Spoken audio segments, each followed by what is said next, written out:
An extremely emotional Alec Baldwin speaking out tonight, telling his side of the story, what happened on the set of the movie shooting Rust, and the fatal shooting of cinematographer Halyna Hutchins. Take a look. She was someone who was loved by everyone who worked with and liked by everyone who worked with and admired.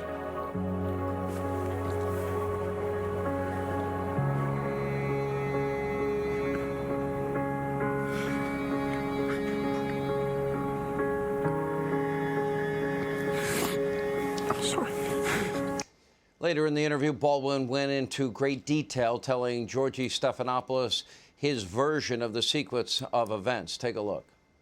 So you have this Colt 45, you just pulled the hammer as far back as I could without cocking the actual. And you're holding on to the hammer. I'm holding that. I'm just showing. I go, how about that? Does that work? Do you see that? Do you see that? Do you see that? She goes, yeah, that's good. I let go of the hammer. Bang, the gun goes off. Well, everyone is horrified. They're shocked. It's loud.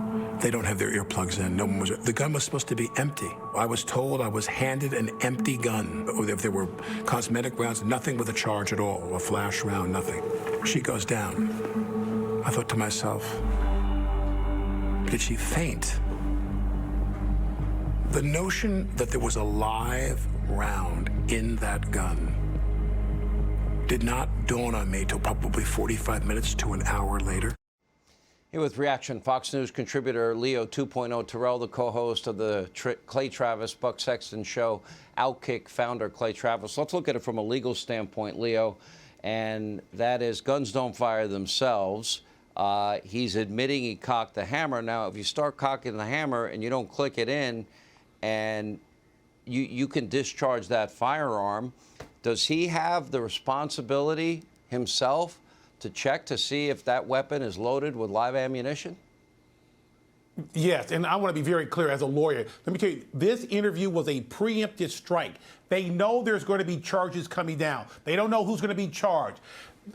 No one should believe that he gave that interview without being consulted by his lawyers. No one should believe that that wasn't rehearsed. I want to see the raw footage. If this interview was being done strictly to basically influence the jury pool and to get his version out there. Now, he's committed to this version, so you can expect this over and over again. This is a strategy by his lawyers. Let's not be fooled by this. It was a very sad situation, but to call of your question, he has a responsibility, and his attorneys know that, Sean, and they see something coming down with the investigation the first of next year. Now, Clay, if you agree with Leo and that this was a legal strategy and every I was dotted and T was crossed in terms of what Alec Baldwin said tonight, I guess you'd have to add to that he's also an actor. I've done one film, yes. Sam Sorbo, numerous takes. I played myself, and on cue, without fail, every single solitary take, it was a scene in which she cried, and it was believable. And honestly, I could not do that. I wouldn't have. I can't cry in real life anyway. But you get the point. In other words, so if Leo's right, and now do we have to ask the question: was this rehearsed? Did he act? Is it real? I mean, it comes off as somewhat sincere to me. Well, yeah, these are all really good questions, Sean. I think Leo's right, too. And this is, me kind of analyzing this from a legal perspective as well, having done some criminal law in my career. I had the same reaction as Leo. They're not going to tell this story unless they are committed that it is going to remain 100% consistent throughout now. And to me, there's a couple of questions that really come into play here. One, the DA is going to have to decide whether or not to bring charges and who to bring charges against, because there was negligence. There's no way that when you look at the facts in this situation, somehow that gun was loaded. Whether or not Alec Baldwin pulled the trigger or not, I would think there would be cameras, something to reflect what might have actually happened there. It seems unlikely the gun discharged without some sort of ability or action that he undertook. That doesn't mean that he's criminally culpable. I'm sure he's going to be sued in every civil court imaginable with as many different counts as you can imagine. But what is going to happen here? There's negligence. Was it civil negligence, or was it criminal negligence? Because that's the difference between, let's say, a manslaughter charge and Alec Baldwin and other people involved in this case being hit probably with a verdict in the tens of millions of dollars.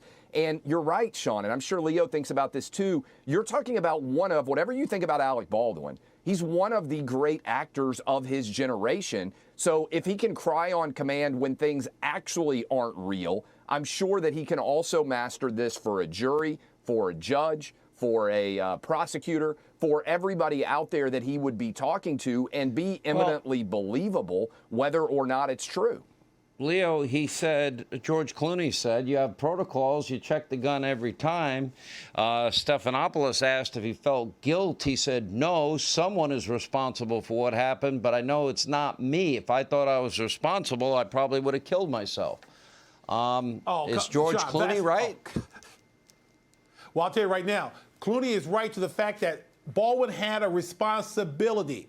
But what you just read and what you just stated, Baldwin has no problem throwing everybody else under the bus. He knows he's going to be questioned under oath, either, as Clay said, civilly, criminally, or at a deposition. And what you just heard is his text. I want to see the raw footage. I want to see the interview between the tears, before and after the tears. I want to see if there's laughter. So district attorney, sheriff department, get the raw footage of that interview, because that's edited down. Hey, listen, a horrible situation, but he did not do this interview without being coached by lawyers. I staked 30 years on it. Lawyers were involved. Clay, I didn't know you were a lawyer, and then here you are, now you're selling Let's Go Brandon t-shirts. What happened?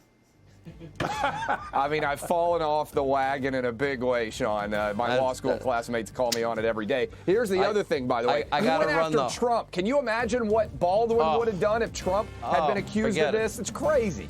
Hey, Sean Hannity here. Hey, click here to subscribe to Fox News YouTube page and catch our hottest interviews and most compelling analysis. You will not get it anywhere else.